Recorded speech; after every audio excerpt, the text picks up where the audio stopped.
Hello viewers, আশা রাখি সবাই ভালো আছেন। চলে আসলাম আজকে আমরা কেডিএস লিমিটেড নিয়ে আলোচনা করতে।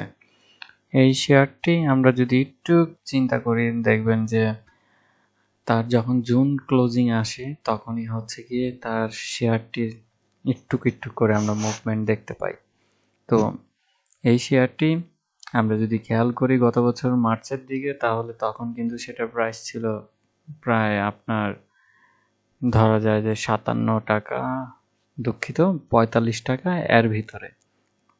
সেখান থেকে সেটি মুভ করে নিয়ে অ্যাটলিস্ট তার 83 টাকা, মানে আপনার ডাবলের কাছাকাছি শেয়ারটি রাইজ করে প্রাইস, এবং সেখান থেকে আবার ডাউন ট্রেন্ড হয়ে আসে। এবং এই ডাউন ট্রেন্ডটা বেসিক্যালি হয় হচ্ছে যে অক্টোবর থেকে শুরু করে, তখন মার্কেটেও একটা অবস্থান খারাপ ছিল, সেটার ফলে আমরা দেখতে পারি যে একটা কারেকশন হয়। তো এখন আবার দেখা যাচ্ছে যে সেই স্টকটি মোটামুটি তার হচ্ছে যে গত বছরের কাছাকাছি চলে এসেছে, তবে কিছু টাকার গ্যাপ আছে। তো আমার কাছে মনে হচ্ছে যে যেহেতু জুন মাস ক্লোজিং হতে আরও আমাদের হাতে মোটামুটি আপনার ধরে নেওয়া যায় যে 4 মাসের মতন সময় আছে, এবং যারা অল্প অল্প করে অ্যাটলিস্ট এই স্টকটি দেখা যাবে যে বাই করা শুরু করেছে আগামী 2-3 মাস পর থেকে, কিংবা 2-3 মাসের টার্গেট নিয়ে, এবং ধাপে ধাপে যারা বাই করে রাখতে পারবে এই স্টকটি থেকে আমার কাছে মনে হচ্ছে যে ডিভিডেন্ড ফ্রি এবং পাশাপাশি একটা ভালো প্রাইস পেতে পারে।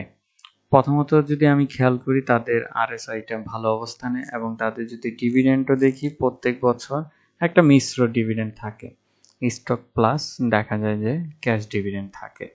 এবং তাদের যদি আমি একটু চিন্তাটা দেখি, একটু অপেক্ষা করবেন।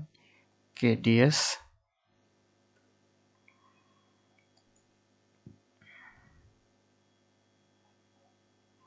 তাদের যদি আমি পি রেশিওটা দেখি তাহলে মোটামুটি একটা ভালো পর্যায়ে আছে, এবং তাদের রিজার্ভেও একটা ভালো ফান্ড আছে। গত বছর তারা 15% ক্যাশ ডিভিডেন্ড দেয়। তো আশা করা যাচ্ছে যে এবছর গত বছরের তুলনায় ভালো একটা ডিভিডেন্ড আসার সম্ভাবনা থাকতে পারে। এবং তাদের যদি আমরা ইপিএসটা একটু খেয়াল করি, একটু দেখার চেষ্টা করব তাদের ইপিএসটা আসলে কি এসেছে। লাস্ট আমরা যদি 2টা কোয়ার্টারটা দেখি,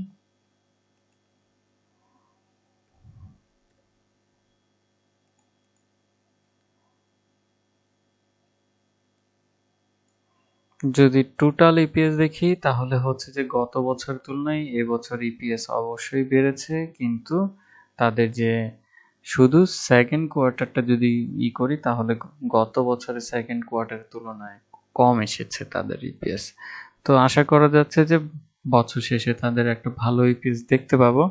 এবং আমার রিকোয়েস্ট থাকবে যে এই স্টকটি মানে এখনই আপনাকে ভালো কোনো কিছু রিটার্ন দেবে না, আপনি আরো 1-1.5 মাস ওয়েট করে দেন হচ্ছে যে ধাপে ধাপে যখন কেনাটা শুরু করবেন, ধরেন একটা পরিকল্পনা আকারে যে না আমি কেডিএস এ 5 টাকা ইনভেস্টমেন্ট করব, এখন আমি এই মাসে 1.5 টাকা ইনভেস্টমেন্ট, পরের মাসে 1.5 টাকা, আর পরের মাসে 2 টাকা, এইরকম করে যখন আপনি ধাপে ধাপে ইনভেস্টমেন্টটা করবেন তখন আপনার জন্য দেখা যাবে যে অ্যাভারেজলি আপনি একটা ভালো প্রাইসে এই স্টকটি কিনতে পেরেছেন। এবং দেখা যাবে যে যখন জুন ক্লোজিং আসবে, যেহেতু এটা জুনের তাদের ইয়ার এন্ডিং হয়, তখন গিয়ে আপনি কিন্তু ভালো একটা পজিশন গেইন করতে পারবেন প্রফিটের দিক থেকে।